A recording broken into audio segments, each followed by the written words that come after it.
Guys, dito ako ngayon sa boarding house ko sa Cotabato City. Kita niyo.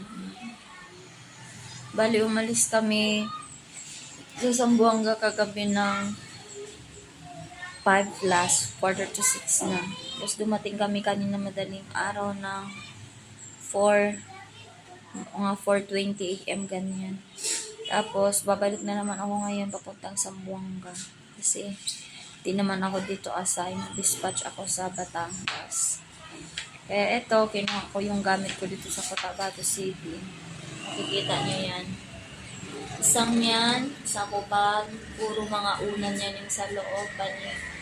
Tapos yan, sleeper, mga hanger, rice cooker.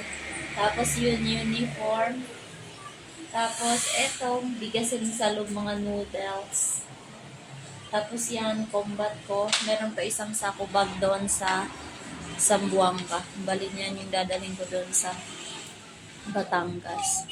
So, kinuha ko ticket ngayong Saturday na kasi pag ipaaga ko, mahal masyado yung ticket. Kaya kung nakikita nyo ngayon yung mata ko, hulayan ako tulog. Pumuti lang yung mukha ko, mga sumilong ko dahil sa filter. Kaya ngayon, nilalagnat ako, sinisipon. Dahil wala ata tulog. Wala talaga ako tulog kasi nung oras na kami dumating kagabi.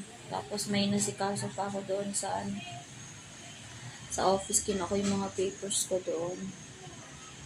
So, ayun na. Huling ko na dito sa Cotabato. Huling araw ko.